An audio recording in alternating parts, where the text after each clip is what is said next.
You'll sign in with your MyCIU username and password.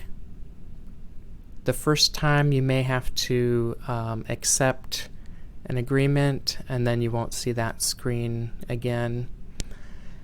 Then you should see this results screen. You can narrow down your results a number of ways. You can add more keywords to your search, or on the left you can limit it to full text, peer-reviewed, catalog only, or you can change the publication date. You can also narrow down your results by choosing source types. If you just want to look at academic journals and or ebooks.